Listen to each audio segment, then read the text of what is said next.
राज्यामध्ये उष्णतेची लाट. विदर्भामध्ये पारा 47 अंश पार. उष्माघातामुळे पंढरपुरात तरुणाचा तर लातूरमध्ये वृद्धाचा मृत्यू. नागरिकांनी काळजी घेण्याचं आवाहन. विधान परिषदेच्या एकमेव जागेसाठी उद्धव ठाकरेंकडून अंबादास दानवेंना संधी. राजकीय नाट्य शिगेला. काँग्रेसकडून उमेदवारी देण्याच्या हालचाली. विधान परिषद निवडणुकीसाठी काँग्रेसच्या उमेदवारांची नावं समोर. बाळासाहेब थोरात, पृथ्वीराज चव्हाण, सचिन सावंत यांच्या नावाची चर्चा. अतुल लोंढे, यशोमती ठाकूर, नसीम खान यांचं नावही चर्चेत. विधान परिषदेसाठी शिवसेनेकडून बच्चू कडू आणि नीलम गोऱ्हे यांना संधी.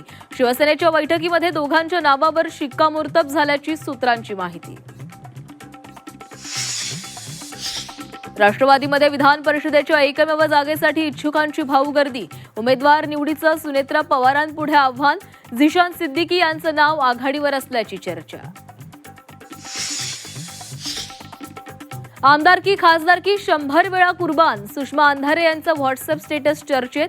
विधान परिषदेची उमेदवारी न मिळाल्यामुळे नाराज असल्याच्या चर्चा. विधान परिषदेच्या 9 जागांसोबत राज्यपाल नियुक्त 5 आमदारांचीही निवड होण्याची शक्यता. राज्यपाल नियुक्त आमदारांचा कोटा पूर्ण करण्यासाठी हालचाली सुरू झाल्याची सूत्रांची माहिती. भैयांना मराठी शिकवलं तर उद्या मराठी पुरस्कार घेताना भैया दिसतील. पुण्यात राज ठाकरेंची कोपरखळी. परिवहन मंत्री सरनाईकांच्या निर्णयावरून उत्तर भारतीयांची फिरकी.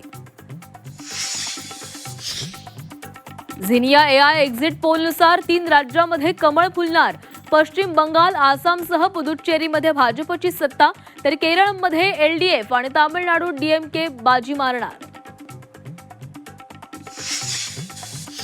ममता दीदी पश्चिम बंगालची सत्ता गमावण्याची शक्यता. एक्झिट पोलनुसार पश्चिम बंगालमध्ये भाजपला बहुमत.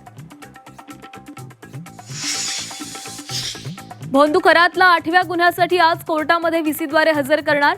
खरातला पुन्हा पोलीस कोठडी मिळण्यासाठी एसआयटीचे प्रयत्न. बागेश्वर बाबांनंतर आता स्वामी आनंद स्वरूपच्या पोस्टनं पुन्हा वाद. युद्ध पेशवे लढले आणि नाव शिवरायांचं झालं. आनंद स्वरूपचं ट्विट. शिवराय कधी युद्ध मैदानात न लढल्याचा पोस्टमध्ये उल्लेख. झी24 तासचे मुख्य संपादक कमलेश सुतार यांना पुरस्कार. वरुणराज भिडे पुरस्कारानं कमलेश सुतार यांचा सन्मान. राज ठाकरेंच्या हस्ते पुरस्कार प्रदान.